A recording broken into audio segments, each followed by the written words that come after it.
जवाब दीजिए संजीव झा जी। देखो बिल्कुल ठीक वो कह रहे हैं छींक भी आएगी तो आरोप बीजेपी पर लगा दिया जाएगा। आदत पड़ गई है हर बात पर आरोप लगाने की। इसी बात को लेकर संवैधानिक पीठ के पास हम गए थे कि सरकार हमारी, अधिकारी बीजेपी का, एलजी साहब का, तो सरकार चलेगी कैसे? आप देख लीजिए ना कि हमारी सरकार, और हमें यह कहना पड़ रहा है, चूंकि अधिकारी नहीं सुना, चूंकि एलजी साहब कब्जा करके बैठे हुए हैं, अधिकारी के पावर का दुरुपयोग करा रहे हैं अधिकारी। ढेर सारे उदाहरण हैं। आपने एमसीडी के चुनाव में भी देखा किस तरह से कमिश्नर के जरिए डायरेक्ट अपने पास आप अथॉरिटी लेकर के एल्डरमैन की नियुक्ति के। बड़ा डिबेट का विषय है, उस पर भी जाएंगे, हम कोर्ट भी जाएंगे। लेकिन पॉलिटिकल ओपोनेंट होने का, देखिए मैं क्या बता दूं, आजादी से पहले भी इसी तरह की पॉलिटिकल कैदी किस तरह से व्यवहार किया जाए, इस पर हमारे पूर्वजों ने भी खूब लड़ा था, आज भी लड़ना पड़ रहा है। ठीक है तो कह रहे हैं कि संजीव झा जी, लेकिन ये सवाल भी पलट कर पूछा जाएगा ना। देखिए मुझे वो नवंबर वाला बयान याद आ गया मनीष सिसोदिया का, जब गुजरात और एमसीडी के रिजल्ट आए थे, जिसके बाद वो कहते हैं कि अरविंद केजरीवाल को मारने की साजिश बीजेपी रच रही है, मनोज तिवारी उसमें शामिल हैं। तो अगर लगातार सिलसिलेवार तरीके से आपके बड़े बड़े नेताओं की ओर से इस तरह के बयान सामने आएंगे तो पूछा जाएगा ना कि क्या एक ये फॉर्मूला सेट कर लिया है कि इस तरह के आरोप लगाओ और माहौल तैयार करो। चित्रा जी, जब मनीष सिसोदिया जी ने बयान दिया था तो उसका बेसिस था, आप मनोज तिवारी का बयान सुन लीजिए। उन्होंने क्या कहा था? उन्होंने कहा था कि बाहर निकलेंगे और लोग जान ले लेंगे इनका।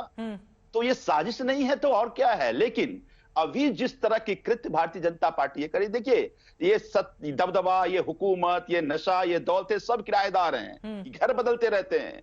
लेकिन आप सत्ता के नशा में इस तरह की आप कर्तव्य कृत्य ना करके जाइए कि कल वो प्रेसिडेंस बन जाए और इस देश की जमहूरियत के लिए, जनतंत्र के लिए वो खराब उदाहरण पेश हो। ठीक है, मेरा बस इतना ही कहना है कि पॉलिटिकल ओपोनेंट अपनी जगह है, आप करते रहिए, लेकिन इस तरह के व्यवहार करने से मुझे लगता है इस देश की व्यवस्था कमजोर होता है। और लगता है कि बाकी मेहमानों को भी अब चर्चा में मैं लेकर आना चाहूंगी, उसके बाद राजीव बब्बर जी एक साथ सबका जवाब दीजिएगा। अजय उपाध्याय जी, सीधे आपके पास आते हुए, क्या आपको भी साजिश नजर आ रही है कि केंद्र सरकार बीजेपी साजिश रच रही है? मनीष सिसोदिया के खिलाफ इस वजह से बैरक नंबर 1 में उनको रखा गया है। चित्रा जी, आपको और आपके पूरे दर्शकों को होली की हार्दिक शुभकामनाएं। जिस तरह की बात अभी हमारे संजीव भाई कर रहे हैं, अरे भाई ठीक है आज होली का दिन है, लेकिन इतना मजाक क्यों कर रहे हैं? ऐसा मजाक मत कीजिए। कम से कम होली के अवसर पर ईडी सीबीआई को तो मौका नहीं दे पाई होली मनाने का भाजपा, बब्बर साहब की पार्टी। लेकिन आप कम से कम प्रयास कीजिए कि आज का दिन ठीक रहे। कोई ऐसा नहीं है, कोई आपको वहां पे जान का खतरा नहीं है। नाटक नौटंकी और विक्टिंग कार्ड तो आप खेलते ही रहे हैं शुरू से ही। हाँ, ये जरूर है, भाजपा जिस तरह से कृत्य करती रही है और जिस तरह अपना पराया का व्यवहार करती रही है, इस पर प्रश्न जायज है। अपराधी को अपराधी की तरह ही ट्रीटमेंट किया जाए, लेकिन अपने और पराये का भाव जो है ये मिटना चाहिए था। ईडी सीबीआई जो है, जो इनके साथ हो जाए उनके साथ कोई व्यवहार नहीं है, और जो विरोध में आ जाए उन पर सारे व्यवहार हैं। मनीष सिसोदिया के मामले में क्या व्यवहार है ईडी का? सही है या गलत है? मनीष भाई, तो आज होली का दिन है मैडम, 1+1 का तो खेल चल ही रहा था। अब आज ही के दिन मैं क्या कहूँ, सब जगह शराब का ठेका उन्होंने खुलवाया, आज बेचारे अंदर में पी रहे होंगे। हाँ, ये है कि उनको मारने ओढ़ने की साजिश नहीं करे भाजपा। लाइटर मोड पर मैं बात बोल रहा हूँ, ऐसी चीजें नहीं होनी चाहिए। आज अरविंद केजरीवाल जी महात्मा गांधी जी के पास भी गए हैं, अचानक याद आ गया है, बड़ा अच्छा मजाक कर लेते हैं वो भी। जब सत्ता में होते हैं, जब पावर चाहिए, जब सारे साम दाम दंड भेद और गलत नीतियां अपनानी होती है, तो गांधी जी का फोटो पीछे से हटा देना उचित समझते हैं।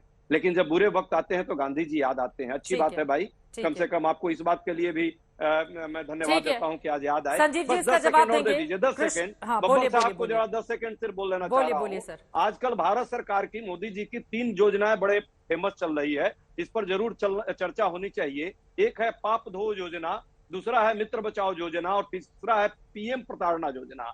आ मुकुल जा मुकुल, आ अजीत जा अजीत, आ शुभेंदु, आ राणे, आ हेमंता, इन पर कोई कार्रवाई नहीं। कह रहे हैं कि बीजेपी के पास ऐसी वॉशिंग मशीन है कि जिनके ऊपर आरोप लगते हैं, जब वो बीजेपी में शामिल हो जाते हैं तो साफ सुथरे हो जाते हैं, आप ये आरोप कर रहे हैं। लेकिन शुरू में आपने कहा कि पाप धो योजना, पाप धो योजना, यानी कि पाप धुलने का काम भी तो बीजेपी कर रही है ना। जिन लोगों के ऊपर आरोप है तो उनको धुलने का काम तो किया जाएगा। क्या उनके बारे में जानकारी नहीं आनी चाहिए, जांच नहीं होनी चाहिए?